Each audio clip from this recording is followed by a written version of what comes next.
드디어 저를 혼돈의 늪에 빠뜨렸던 필라 1과 필라 2의 방안에 대해서 이제 좀 이해가 되는데요. 그런데 필라 1은 소위 디지털 서비스를 제공하는 기업들을 대상으로 한 규정인 것 같은데, 방금 이야기해 주셨던 필라 2는 이러한 기업뿐만 아니라 세계 무대에서 활동하는 기업이라면 모두 해당이 될 것 같아요. 그런데 이렇게 색깔이 다른 두 방안을 함께 논의하고 시행하려는 이유가 무엇일까요? 사실 2018년에 OECD가 이러한 디지털세 논의를 본격적으로 시작하기 전에 과세 방안에 대해서 의견들을 수집을 했습니다. 이 의견을 크게 둘로 나누어서 과세권 배분에 관한 것은 필라 1으로, 그 다음에 조세 회피에 관한 것은 필라 2로 나누어서 논의들을 동시에 해나가기 시작을 했습니다. 그 중에 이제 어떤 뚜렷한 방안이 떠오르면 그걸 기준으로 그걸 채택을 하고 나머지는 다 기각될 것으로 이렇게 예상을 했는데, 지금은 필라 1의 과세 방안과 필라 2의 과세 방안이 둘 다 채택이 될 것 같다 하는 전망이 우세합니다. 디지털 기업에 대해서만 과세하는 것으로 정리가 된다고 했을 때 대부분의 경우는 미국 기업만 과세가 되는 그런 상황이 되고 말거든요. 하긴 뭐 바로 떠오르는 다국적 디지털 기업 하면 한 10개 정도 되는데 거의 다 미국 기업들이거든요. 그럼 만약에 필라 1만 이제 적용을 한다면은 미국이 다 독박을 쓸 가능성이 높겠네요. 맞습니다. 그래서 사실은 필라 1에 대해서도 미국 측에서 반발을 해가지고 정도의 차이가 있을지언정 디지털 기술을 사용하지 않는 기업이 어디 있느냐 하는 그런 논리로 소비자들을 주로 대상으로 하는 사업까지 과세 범위를 넓히자고 주장했던 것이 그게 필라 1의 논의 변청 과정입니다. 결과적으로 소비재를 생산하는 우리나라 대기업들이 새로 제정될 국제 기준에 따라서 과세될 수 있는 가능성이 굉장히 높아지게 되었습니다. 부담이 늘어날 수밖에 없는 그런 상황이 될 것으로 생각이 됩니다. 그런데 이제 각 국가의 입장을 들어보니까 EU는 디지털세에 적극적이고 미국은 대체로 소극적인 입장처럼 들리거든요. IT 기업들이 많은가 적은가에 대해서 영향을 받을 것 같은데 이런 제도를 합의하는데 조금 다른 이해관계는 없을까요? 당연히 있죠. 그동안 이제 미국은 이 국가 간의 과세권 배분을 하는 그런 논의에 소극적이었습니다. 왜 그럴게요? 그 미국이 독박 쓰는 문제. 네, 바로 그것 때문입니다.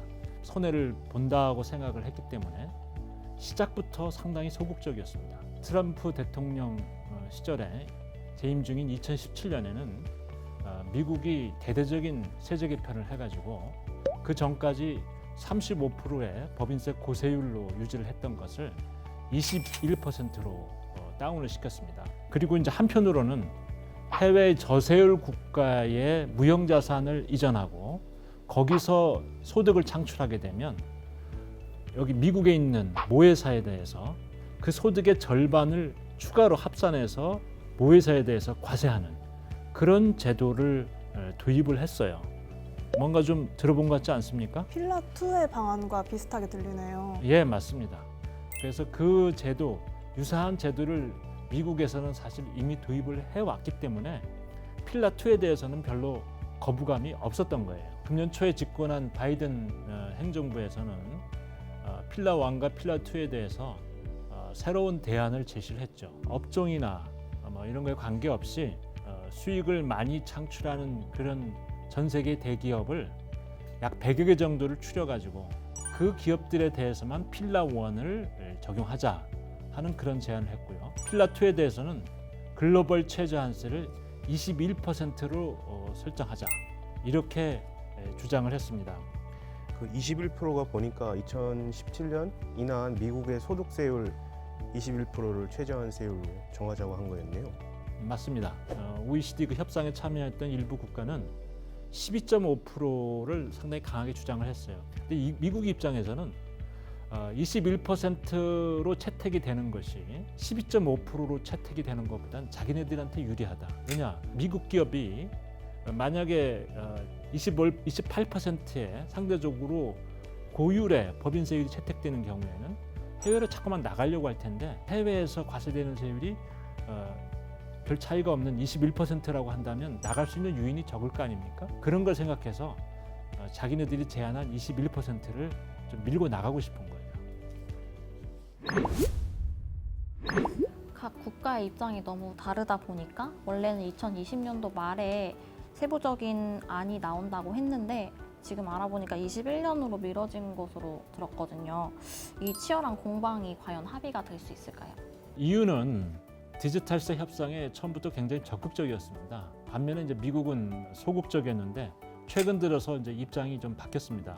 그래서 제가 보기로는 금년 7월경에는 정치적인 타결을 디지털세 분야에서 볼 것으로 이렇게 전망을 하고 있고요. 금년 말까지는 큰 골격에 대해서는 어느 정도 합의가 이루어지지 않을까 이렇게 생각하고 있습니다. 그럼 내년부터 OECD 결정과 어떤 그 세부적인 다자간 협약 개정 이런 두 작업이 같이 병행돼 나갈 것으로 그렇게 전망을 하고 있습니다. 큰 골격이 합의가 된다고 하더라도 제도가 바로 시행되지는 않는군요. 맞습니다.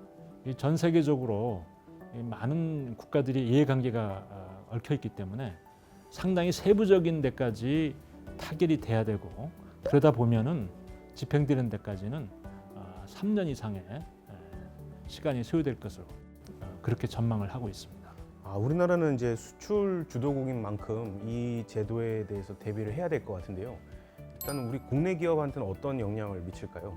아직 그 정확한 기준들, 예를 들자면 그 통상 이익률 수준이라든지 또는 시장 기업은 수준이라든지 이런 중요한 기준들이 아직 확정이 되지 않았기 때문에 정확하게 그 수치를 예측하기는 어려운 단계인데요. 우리나라 기업들은 해외 수출이 많지 않습니까? 그렇기 때문에 디지털세가 도입되면은 지금보다는 해외, 다시 말해서 다른 외국에 더 많은 법인세를 납부할 가능성이 더 커진다. 이렇게 전망할 수 있을 것 같습니다. 그러면 과세 기준이 정해지기 전까지는 많은 시행착오가 있을 것 같은데요. 그렇다면 우리 정부나 우리 기업이 어떻게 대응을 할 수 있을까요? 이제 그 점에서 사실은 우리 기업과 정부가 굉장히 이제 협조가 필요한 부분인데요. 특히 협상 단계에서 그 기업 입장에서 계속 시뮬레이션을 해봐야 됩니다. 그래서 그런 결과를 계속 그 정부하고 협의를 해나가고 일단 협상이 타결되었다라고 한다면 이제 기업이 글로벌 밸류체인을 어떻게 끌고 가야 될 것인지 하는 것을 한번 재검토해 볼 필요가 있다고 생각이 됩니다. 좀 저세율 국가에다가 생산 기지라든지 또는 뭐 지역 본부를 두었던 그런 전략을 좀 수정을 해서 앞으로는 지역 본부를 생략하고 시장 소재지국에 바로 자회사에 많은 기능을 부여해서 이렇게 운영하는 것이 필요할 수도 있습니다. 효율을 극대화할 수 있는 그런 구조 개혁을 같이 추진해 나가는 것이 필요할 것으로 보입니다. 자, 그럼 오늘의 디지털세 공부는 여기까지인데요. 디지털세에 대해서 좀 궁금했던 내용들이 좀 시원하게 풀렸나요? 네, 처음에는 필라 1, 필라 2라는 말이 너무 복잡하고 또 기준도 다양해서 과연 이걸 어떻게 규정하고 시행하겠다는 건지 잘 이해가 안 됐었는데요. 각국의 이해관계들을 생각하면서 들으니까 좀 속이 후련해진 것 같아요. 세계 각국의 기업들뿐만 아니라 각 국가가 걷어들이는 세금과도 관련이 있다 보니까 더 치열하고 긴 공방이 된 것 같은데요. 그 사이 기업들이 조금 많이 힘들 것 같아서 조속히 규정 합의가 되었으면 좋겠습니다. 이제 우리한테는 다른 나라의 디지털 서비스를 쓰는 게 거의 일상이 됐잖아요. 글로벌 비즈니스가 다양하게 변하고 있는 만큼 오랜 시간 동안 이제 있었던 이런 국제 조세 제도에도 좀 변화가 필요한 것이 아닌가 이런 생각을 해봤습니다. 쑥쑥 성장하는 통린이들 여러분 덕분에 저도 오늘 참 보람된 시간을 보낸 것 같습니다. 큰 장벽인 디지털세도 이제 극복을 했으니까 통린이 탈출도 이제 코앞에 닥쳤다 이런 생각이 듭니다. 우리 모두 통린이를 탈출하는 그날까지 안녕. 안녕. 네.